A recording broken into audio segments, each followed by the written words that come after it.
Hello. So today I want to talk about what happens when our darker emotions rise to the surface, when we're feeling like crap, or when the negative emotions, the darker side of us rises up and demands our attention. As much as we would love to probably desire to be in a space of love and brightness and only experience those positive aspects of life, we know that's not the truth, right? We know the truth is that there's darkness inside of all of us, and there is darkness outside of us. And so it doesn't help to pretend that this doesn't exist. It doesn't help for us to suppress our darker emotions, pretend that they don't exist, or if someone is presenting us or treating us in such a way where they're being very dark toward us, what to do with that? What would help us move through the darker emotion as opposed to shuffling it away, pretending like it doesn't exist? So, how to actually move through it and to still be able to access love even when darker emotions arise. It's not always easy.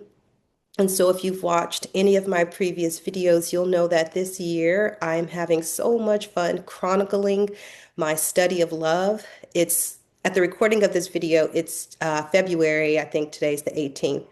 But so it's after Valentine's Day, which gives me a little bit of excitement to know that I'm still talking about love even after Valentine's Day.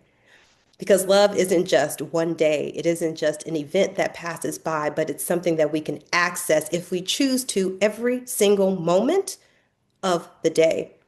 Every day of the year, love is available to us and accessible.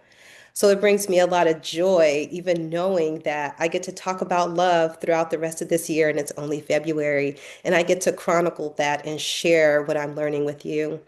And so this is a tip that I have that I want to share with you about how to move through the darker side of our emotions when they arise. And so what I want to share first is a story that happened that allowed me to recognize that I had, number one, grown in my ability to be aware of my negative emotions when they surfaced, and then how to move through it. And so my hope is that you find this helpful. My voice, I'm just getting over a cold. I've been sick for the past, I don't even know how many days, a number of days. And so I feel better in my body, but my voice is still a little odd. So anyway, so bear with me. I still wanted to record. I still wanted to talk to you. Anyway, so I was having lunch, no, breakfast. I was having breakfast with a colleague, someone who I really respect and admire because we're in similar lines of work. I don't think I've mentioned it in any of my previous videos, but I'm in business. I do coaching for executives and leaders. I do a lot of work with people and helping them to get through some things that they're working on. I'm also an author. I have a published book out called A Truth That Whispers Lies. Don't you love that title? And yeah, I do a couple of different things. So in my professional life, I was meeting with a colleague who I greatly respect. And in the middle of this breakfast that we were having, my friend asked me how I was doing. And to my surprise, I started crying. So we're at breakfast. The place that we're having breakfast at is full. There are people in seats around us. And my friend asked, how was I doing? And tears just started coming down my eyes. The thing that shocked me the most is that I didn't wipe them away. I was feeling so many emotions all at once that as soon as this person asked me, how was I feeling? How was I doing? It just all surfaced. It all came up right away. And I did not try to stuff it. That number one was new for me. So I started explaining what had been happening for me in all the different areas of my life that I had been feeling overwhelmed, overlooked, disrespected, all the things. And this was happening in multiple areas of my life all at the same time. And if any of you have been there where you feel like everything is kind of closing in on you and you're the only one and there's no way out, that's how I was feeling. And this is in the middle of studying love. So I was feeling all of these emotions, and they came out of my eyes while having breakfast in a crowded restaurant when my friend offered me a tissue. I took the tissue, I held on to it, and I kept talking. I kept being very honest about what was happening, predominantly in my professional life, and then carried on to the other areas of my life. And the tears are still coming. Silent tears, but they were coming. And I didn't wipe them away. Eventually, I did wipe them away. But what I found interesting later that evening when I was journaling, because I journal throughout the day, sometimes just in the evening if my day is full. But in that particular day, I went home after breakfast and I had an opportunity to journal right then because it was even surprising to me at the emotional reaction that I was having at a casual catch up with a friend of mine. I did not expect to be crying. I'm usually very reserved in my feelings. I can hold back anything. I'm a professional. I can manage a lot of other people's emotions. I can do the job really well. I can take good care of myself, and I have prided myself on my ability to withhold emotion throughout my entire life. It has been a source of pride for me. So as I was journaling, I journal every day, almost every day, about how did I love myself? How did I love myself today? And so I wrote, today I loved myself by not hiding myself. I didn't hide from myself, and I didn't hide myself from my friend, even in public. Crying in public is not socially acceptable, people. We do not get to cry in public. No one wants to see that. But for me, it was the beginning of another breakthrough because even as I was crying, my mind was very clear and I was able to articulate what was happening for me. And my friend was able to see me and offer support and actually gave me some really helpful advice through me being the full of my humanity in that moment. I didn't try to disguise it. I didn't even make an excuse for it. I didn't even apologize for crying. I was surprised and I said, wow, I can't believe that I'm crying. I can't believe that it's affected me this much. So at night when I journaled, I was able to say, how did I love myself? Well, today I loved myself by not hiding from myself and not hiding myself from someone who cares about me. That's the tip I want to offer you today. That when we're able to accept our full selves in the moment, there's a breakthrough point that happens. There is an acceptance of this is where I'm at right now. It may not be ideal, but it's the truth. I was in a safe enough place that I could express my emotions, even though they were surprising to me. So, some of our darker emotions, like anger, which is really just, when we dig deeper about why we're angry, it's usually something else like we feel betrayed or we feel misunderstood or, we feel overwhelmed or taken for granted or rejected. There are so many other feelings that are underneath anger. And I was able to get to the root of it because I was honest with myself. And that's how I was able to love myself on that day and receive love in return from my friend who was able to give me some really helpful advice in the moment. I offer this to you as well to show up fully, especially if you know it's a safe place, and to not reject the emotion when it does come. So, the book that I've been reading this year is A Return to Love, and I keep it handy because I think it is a beautiful book, and I highly recommend it to anyone who is interested in studying love. So, this book by Marianne Williamson, A Return to Love, is what I'm studying this year.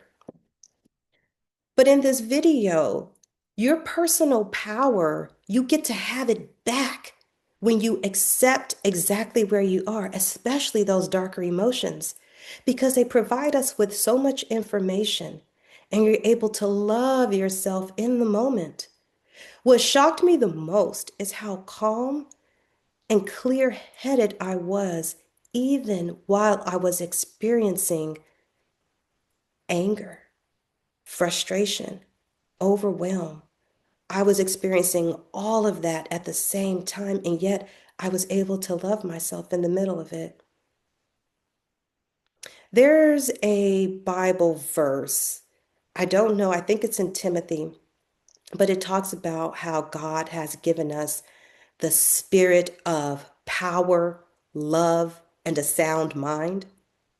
Have you ever been curious about why? Why those are the spirits that He gave us? The spirit of power, the spirit of love, the spirit of a sound mind. Why are those connected? Well, it was in that moment, and then later on, when I was able to journal about it, that the three of those things became very clear. Because I was able to enter into love in a dark place, it gave me power over that dark emotion and to be able to actually receive it for myself. And in turn, it gave me a really clear mind. It didn't overpower me. Instead, I received more power and I was able to then do something with it later on. I had a whole clear plan for what next steps I needed to take, people that I needed to have conversation with, and even some self-responsibility and accountability that came out of that conversation because I allowed myself to cry in a public setting. Embarrassment be damned. I'm crying right now. This is actually how I feel right now. This is socially unacceptable. Yes, I know. I find it amazing when you reject the status quo and actually step more into your humanity, the more humanity and love kind of comes at you instead. It's so beautiful. And so as I've been, like there are so many things about um knowledge and like all the things that we know, right? Like I could have been in that moment saying to myself all the reasons why I shouldn't be crying. And I could be very logical because I'm a smart girl. I already know you're smart. Whoever you are, you're a woman, you're smart, you're watching this video, you desire self-growth, you love yourself, you want to know how to love yourself, you're smart. No doubt in my mind. The problem is we're so freaking smart that sometimes we will let our feelings be overpowered, overruled by logic. We let logic and knowledge take precedence over our feelings. And we dismiss our feelings because, well, I really shouldn't feel that way. Oh, this is the reason that I feel that way. Oh, it's because when I was 5 years old, or oh, it's because of this, or it's because of that. And we stuff our emotions back because we're so smart and we can psychoanalyze ourselves all day long. There are so many, channels and information on knowing yourself and, all your trauma and all the things that have happened to you, which is really good to know these things. And at the same time, knowledge does not supersede your feelings. You still need to do something with those feelings that you have. And so that's why I'm saying love is everything. Love is power. Love pierces through even your head knowledge. It brings it together like that. I could be smart. I can know all the things. And in my heart, I'm still sad. How do we connect those two? Love. Love connects these two like that. And that's when power You have so much power when you can combine these two. Yes, I'm aware and I feel, what do I do with that? Love. I love myself in this moment, and I can be loved in this moment. And I was able to love my friend even more because of that moment, because there was an opportunity for me to be loved. Let me tell you, I've been studying love for just a short amount of time, and I'm studying a couple of different sources. One of the sources is the book that I just shared with you. One of the sources is the Bible. There's this book called Song of Solomon, and it's about love. Not now, it's about romantic love, but it's also about love with God and self, and how these two and these two combine. There are some other sources that I'm reading, and also just paying really close attention to how I'm loving myself and how I'm loving others. Let me tell you, love is hard business. Love is hard work, even for myself. It has made my heart so soft and squishy and mushy. I feel mushy in my heart. My heart feels mushy. Because of that, things that hurt deeper. I feel pain deeper. Pain is deep because my heart is soft and I'm not trying to block it anymore. I'm no longer putting up a wall to restrict hurt and pain. Instead, it's passing through and it hurts. I would say what I'm feeling is betrayal. When there's a betrayal, it it cuts deep. Betrayal feels like a stab to my heart. Lies sting. Lies are feeling like a slap to my face. And at the same time, like I feel joy much more expanded. Joy feels like an expansion within my heart. It feels like it's even bigger and throbbing, and there's like movement happening in there. And so, what I'm feeling is like a compliment feels like eating candy. It feels really sweet. It feels like, mm. And flowers on a tree, like I enjoy going for walks. And so, the blossoms are coming in now. And even though it's February, I live in the Central Valley and we get summer pretty early around here. Lucky us. Flowers look like smiles or waves in a sea of brown and green. There's a flower or a bud, and it's like a little wave or a smile as I'm walking. So there are, or like a phone call or a meet up with a friend, it feels like a really warm embrace. What am I saying?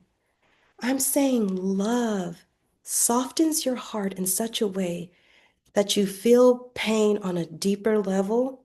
It really hurts. And you feel joy on an expanded level. And it's so good. These things are connected. And in order to fully love, this is what I'm learning. In order to fully love, I have to fully feel. I have to feel the bad stuff and I have to feel the good stuff. And I can't even say have to feel the good stuff. You feel the deep stuff, you feel the good stuff more. You feel happier. You feel more of it. There is a tendency to block out all the bad feelings, to put our walls up because it hurts. No one wants to be hurt. No one wants to feel that. But in feeling it, there is so much breakthrough in the space of love. Love is so powerful, it really can break down anything. Ask yourself about love. Ask yourself, how can I love myself more? And so that's my tip that I want to leave today. My tip is, and let me show you, what I have for myself is I have a journal and I like pretty journals. I love flowers. I love wildflowers. And so I journal, how did I love myself today? And I share the ways that I loved myself today. I share the ways that I have loved others today. And I share how I've received love from others today. Let me tell you, when you're having a shitty day, when you feel like everything is coming at you, when you feel overwhelmed, insecure, you go get your journal. You write down the ways in which you are loving yourself or the ways that you have experienced love on this day, today. How did I feel loved today? How did I love myself today? How has someone else loved me today? You know, these videos are unedited, right? So do that. And even on your worst day, on the day that you are feeling like less than love, and those darker emotions are really demanding your attention, pay them some attention. And then put love next to it and allow yourself to feel them both. And I'm going to be praying for you because it is courageous to do this. I'm not saying this. I would not share this if I didn't experience the power of it. And I know that this is the key to humanity. This is the key to everything, being able to feel them both. We can get so one-sided with only feeling the pain of a thing and not balancing that out with the love and the joy and the pleasure of a thing. We're not one-dimensional beings. There's so much to us. And in the knowing of that, we totally step into our personal power. And I don't mean a domineering power. I mean an entering in power, a connecting power. And it's beautiful. And so I'll close with this last thing I want to share with you. Do you know, have you heard of a poet called Rumi? So Rumi's a poet, very famous poet, or he's passed long ago now. But I have a collection of his poems that have been translated into English. And there's a beautiful poem that speaks to love so eloquently and with such depth. I want to share that with you. This is the book that I'm reading. It's a compilation of a number of his more famous poems. I even love the name of it. The name of this poem is called Be Love's Willing Slave. Provocative, right? It says, come and be love's willing slave, for love's slavery will save you. Forsake the slavery of this world and take up love's sweet service. The free, the world enslaves, but to slaves, love grants freedom. I crave release from this world like a bird from its egg. Free me from this shell that clings. As from the grave, grant me new life. O love, O quell in the free fields of spring, wildly sing songs of joy. And so that's a poem by Rumi, and it's called Be Love's Willing Slave. And so I just want to end with that beautiful poem, and I hope that you will continue to challenge yourself on this journey of love because love is so many things, and I think it has been underrated for so long. And that's why there's so much opposition to true love. And it's why I'm going to keep talking about it. So bye for now. Thanks for watching.